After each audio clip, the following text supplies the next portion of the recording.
Okay, today's video we're going to talk about dynamic headline ads and how those can actually get you sued. Now, this isn't clickbait. This is literally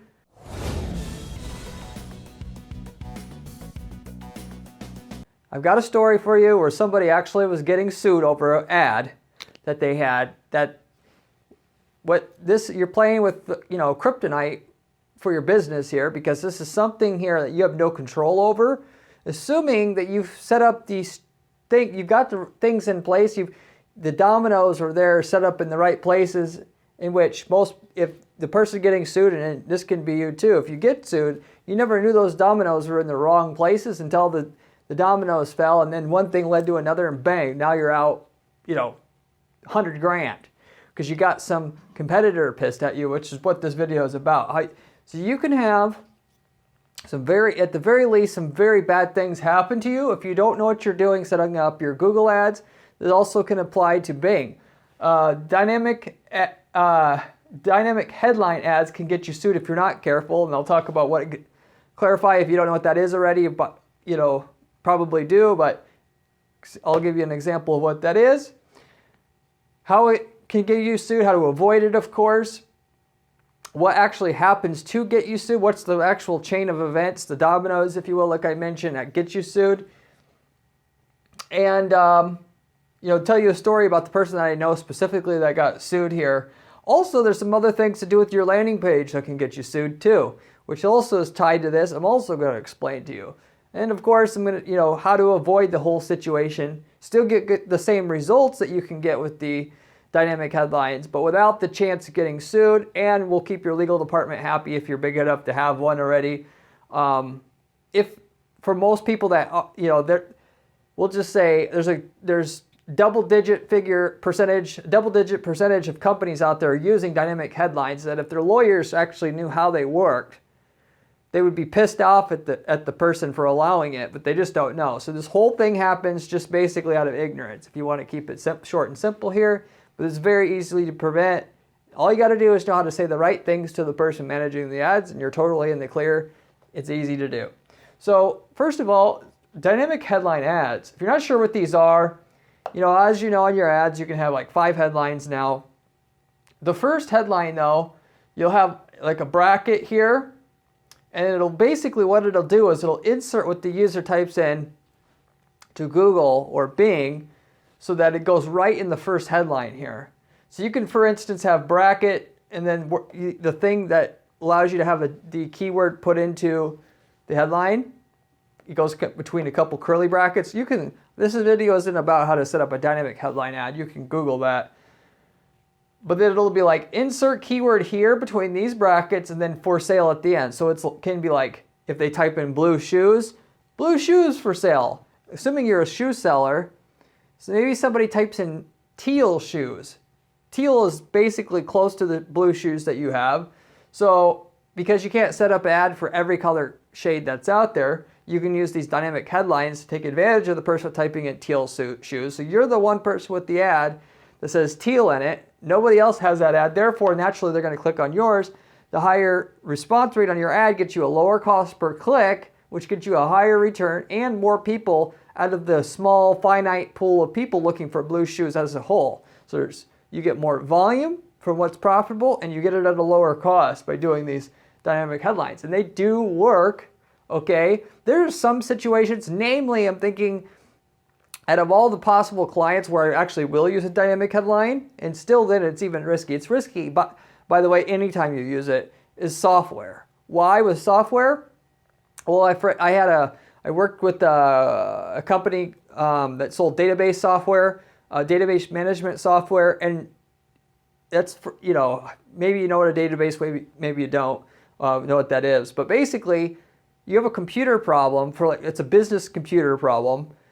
The whole different kind of, mostly if you have a shoe problem, your problem is I want something that looks good and it feels right, and that's pretty much it, right? If you have a computer problem, the problems could be hundreds of different situations where you have a problem. This error code, it's slow for this reason, and so there's unlimited use cases for this. So you can't realistically set up ads for everything. And by the way, if a keyword doesn't get searched like every month consistently to where, you know, at least you have a few searches a month very consistently from it, Google will not let you bid on the keyword. You could try to bid on it and it'll say search volume too low, and it just won't let you bid on it at all. That's, you know, partially so the Google, of course, probably makes more money. That's just my opinion. Google, don't kill me. So if you have all the, you know, these infinite thousands of different searches for people searching for a problem that you can fix via your company and therefore via your ad, that problem, which you know you would get super high click-through rates if you could say, insert what they typed in, we solve that in the ad. You would get way higher click-through rate from the small pool of available people that you can help in your market, let's say very easily, if you will. So in that situation where you can't make an ad for all the different use cases there, and respectively, they're kind of unlimited. These dynamic headlines actually do work very good. For 98% of everybody else, basically anybody else outside of software, I'm going to set up manual ads instead because the amount of problems and ways that people search for it is pretty much finite.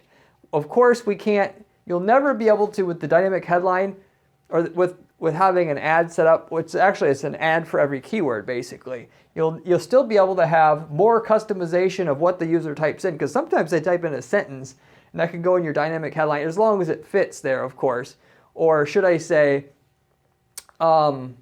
people are typing in more and more diverse searches all the time that you'll never, because of one keyword that only gets searched for every few months, that can't be bid on. It'll allow you to get in the headline still with the dynamic headline, which you can't do with the static ad.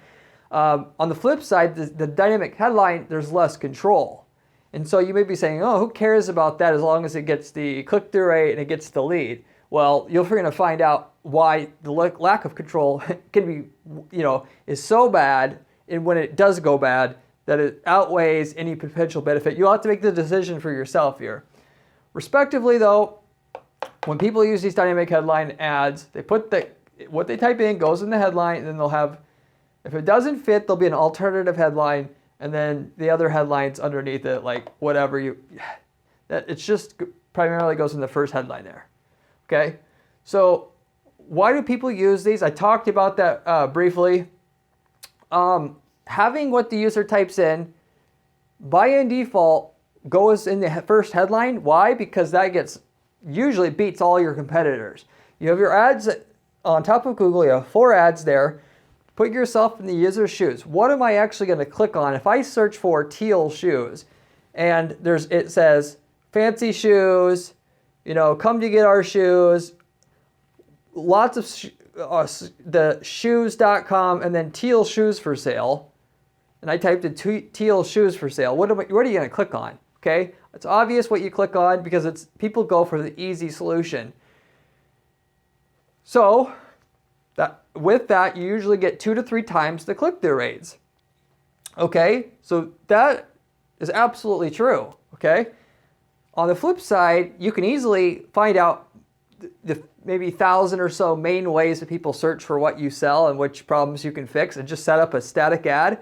So you have 1 keyword per ad group, which allows you to have an ad for every single keyword. You handwrite the headline, so you look at the keyword and you'll write a perfect headline that matches pretty closely what they typed in, which it's not an exact, because people, what they type in is not what you want in the ad, because that's going to look funky and people are going to pick up on that, and it's going to hurt you in a lot of situations. If you actually manually write the ad so where it's perfect you can look at what they typed in, and then what you can, now if you manually write what they are going to see there for each keyword, you're going to get even better results respectively in a lot of occasions where there's not unlimited searches like I was talking about in the software situation. It takes some time, but if you do that, you're probably going to get better results anyway, because it's not just going to regurgitate what they typed in the ad to make them think that, oh, it's probably just software that does this. Therefore, even though it looks relevant, it's probably junk, probably an irrelevant landing page, because a lot of people use this, people pick up on this. Whereas if it's not exactly the same, but it's close, then they're not going to get that, okay? So this is actually called the 1 keyword per ad group, which gives you 1 ad per keyword that you can have. It's called the SKAG method, or SKAG method. It's big. All the top PPC people out there use this method because it kills people who don't use it, and 90% of people don't use it because they're lazy. So it's just an easy way to make 2 or 3 times more money with your ads. But then people, they want to take shortcuts with everything that makes money with the ads. So they take the shortcut with the dynamic headline. And then so, whereas they could maybe get 12% click-through, they get 8% with a dynamic headline. Why? Because a lot of times what they typed in, like I said, looks nonsensical in the headline. But it still is a lot better than the 4% they would have got anyway when they try to write a manual ad, if you will, for a bunch of different keywords, which you don't want to do.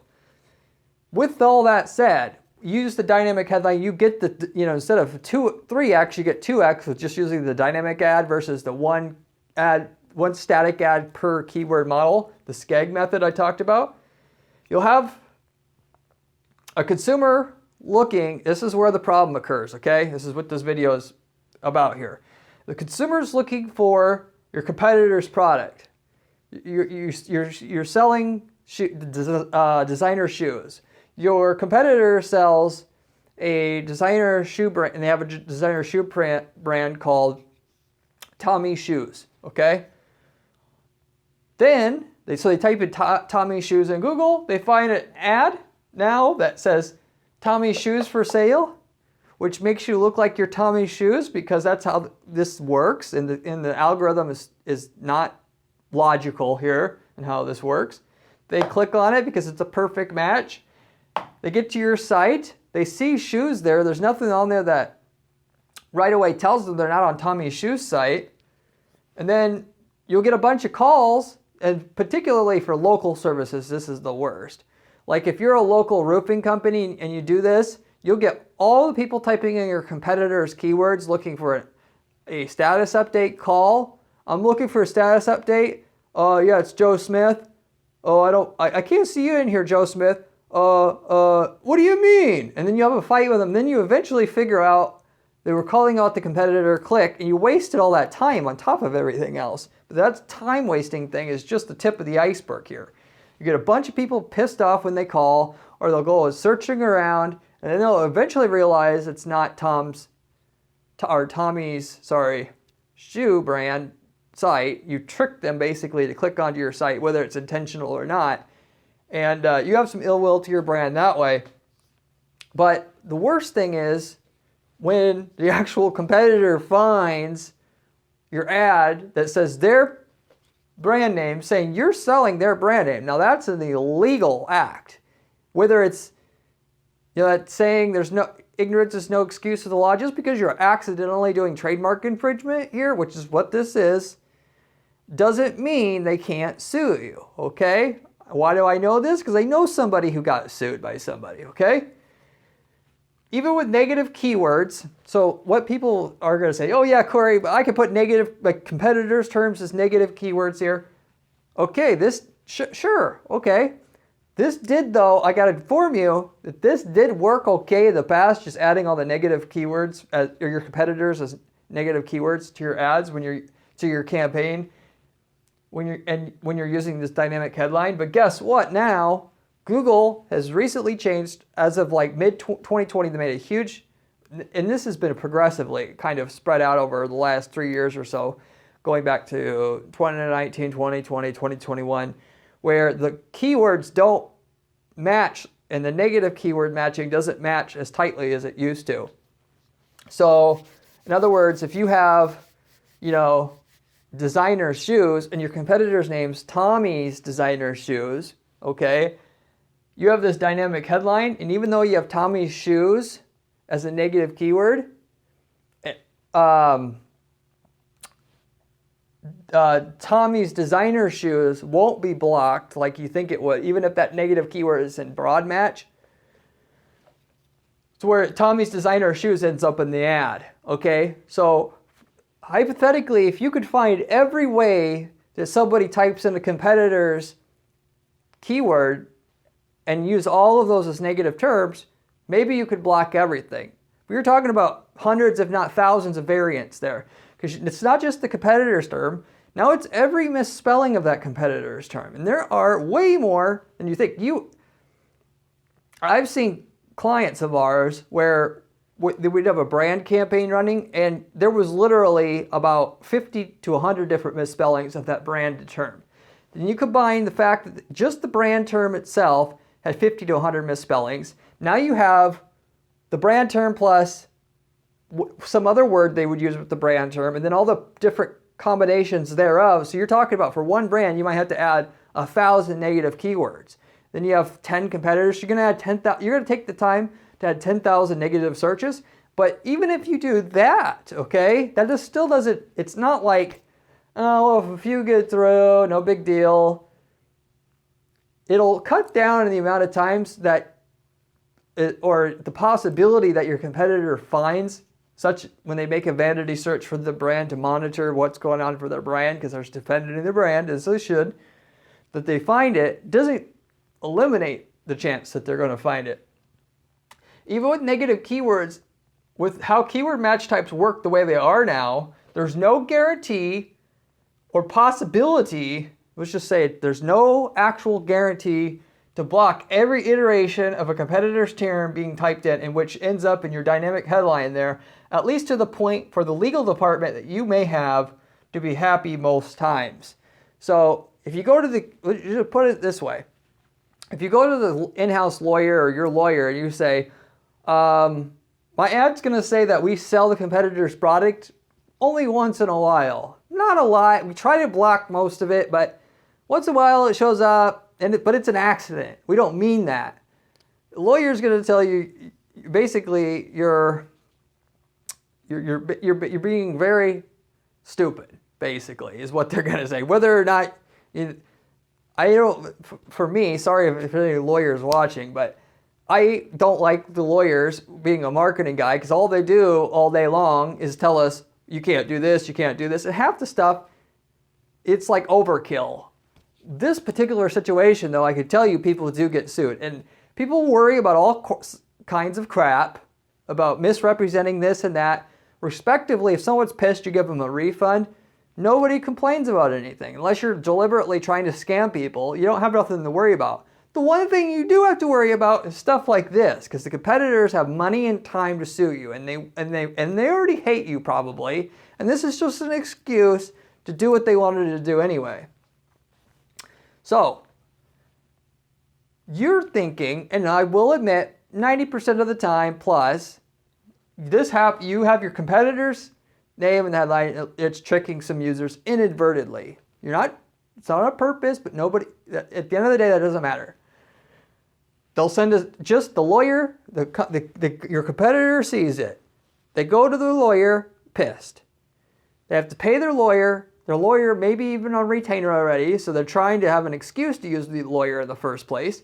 The lawyer sends you a cease and desist letter to your mailbox or serves it on you, and you get the cease and desist letter. You go to the PPC person, ask how it happens. PPC person fixes it, and you're all good. And that's for the first competitor. Then you have all these other competitors probably to fix it on too. Respectively, by the way, where I see this the most is when somebody hires, I'm not trying to plug my own agency here, but this happens the most, by the way, when people hire a big ad agency or a PPC agency or what have you. Why? Because the account manager you talk to, they'll only let you talk to the account manager, and that account manager does not transfer over all the information to the person actually working on your PPC or strategizing at the very least. So then the PPC person's just told, work on this person's account. You can't talk to the client, just work on the person's account. And then they're just doing whatever. And then basically that's the situation where they're being judged by how many conversions they're getting. So of course, they do these dynamic headlines because they work. They get a bunch of conversions, they get a big pat on the back. And then, this happens when I'm mentioning to you here where the competitor sees that, and then you eventually, because you don't know anything about PPC, you didn't know how to ask them specifically not to do that. A few months later, you get the cease and desist, okay? And then versus the ideal situation is you at least get to talk one-on-one with the strategist. If you have good results on your campaign, that's what you want, even though big agencies don't claim that they can't do that. At the same time, one guy by himself or one gal by herself can't do all the PPC work. You need a strategist with a team behind them, but you need to talk to the PPC strategist, not an account manager. Because of stuff like this, the information doesn't get through. That's important. So you may just get a cease and desist letter and you turn it off and that's it. On the other hand, I had a guy who got more than that, and this was before I even worked with them. He just explained the situation that they had where they actually got sued. Okay, then they had to spend money on a lawyer, getting in touch with their lawyer and going back and forth explaining, oh, we didn't mean to, and eventually they settled it. Okay. Because ultimately, whether or not, like I said, I don't want to sound like a broken record here, but even if you don't mean it, you've been siphoning off the likeness of their brand with that ad that has their brand name on it. So whether or not it was intentional or not, you've earned, regardless, from that act that was non-intentional, but you still earned from it. That person, by the time they've caught it, they already have grounds to sue you. And it's just a question about how much. You may be getting off easy with just a cease and desist, which usually happens, but you may not. And it's an open check for them. That competitor already hates you. What are you going to do when they want to sue you for $250,000? You have no defense. They screenshotted it. They proved it happened. They already got the evidence to bury you before you even get contacted. You have no defense. You're writing a check, okay, if they really want to have your butt. So that's the story I wanted to give you. Now, as a last thing to mention about all of this, to protect yourself, I talked about shortcuts before. Usually, if there's any shortcut for results, or if there's any strategy for results, there's people that will try to take shortcuts to get most of the effect of the strategy without having to do 90% of the work. And usually with that, you also have inadvertently attached with that instances where that strategy doesn't work the way that they want it to because they're trying to automate it, and it ends up being, for some people, unideal. Like I talked about with the dynamic headlines, what they typed in isn't what you want the ad to really say, and it looks like garbled bullcrap, and they don't click on it because it looks like garbled bullcrap, and you don't want that. You want to manually handwrite an ad for each keyword, whether it's a pain in the butt or not.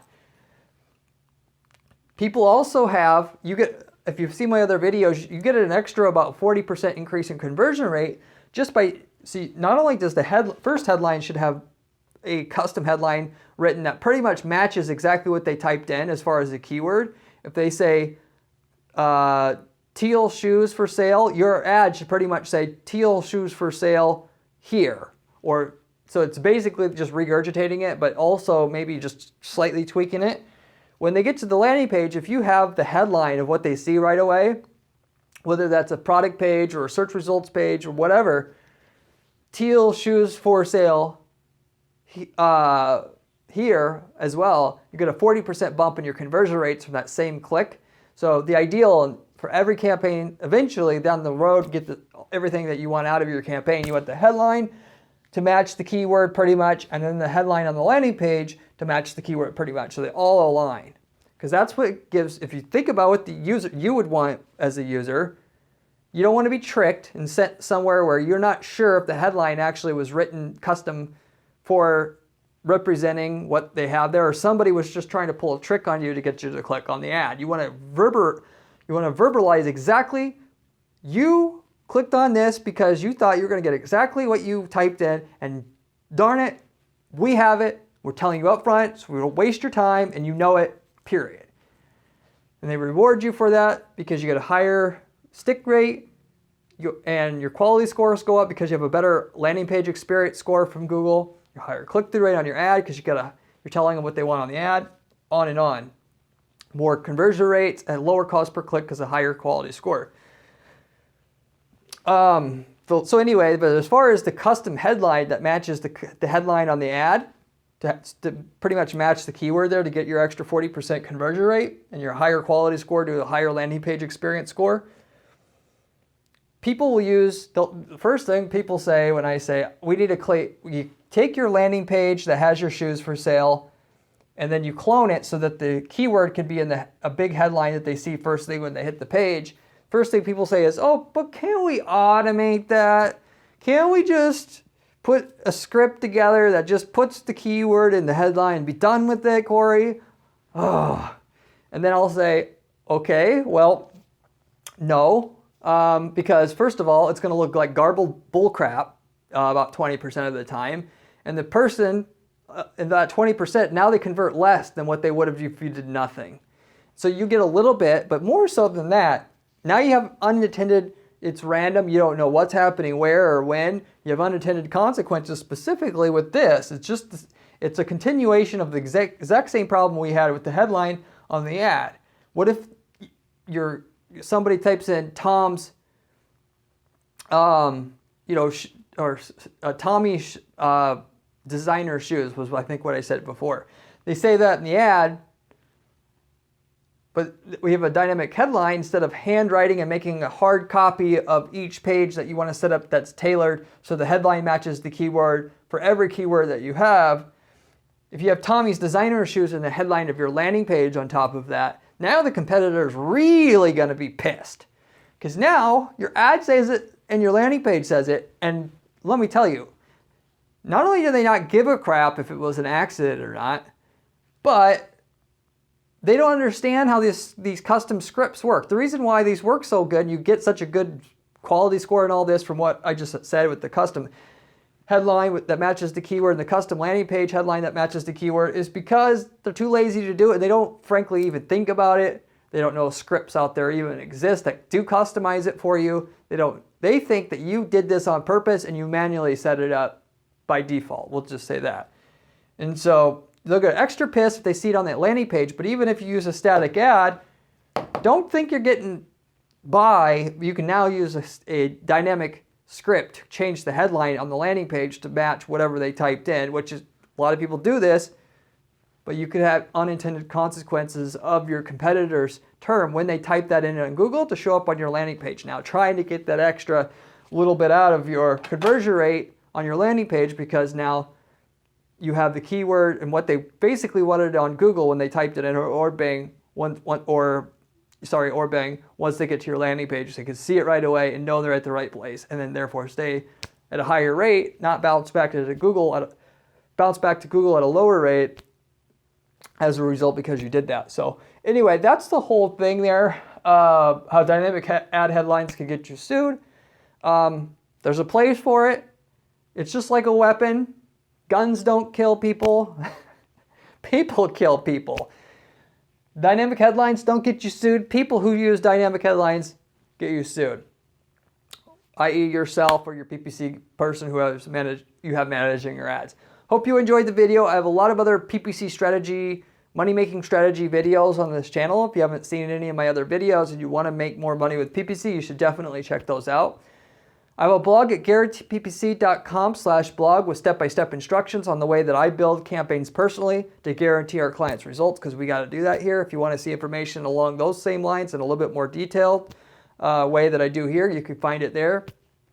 If you have any questions about the strategy that I have here or anything that you think I should have covered and did it, leave me a comment down below. I get back to every single person who leaves me a comment on this channel within a day or two time. And with all that said, I hope you, like I said, you liked the video, you got some value out of it.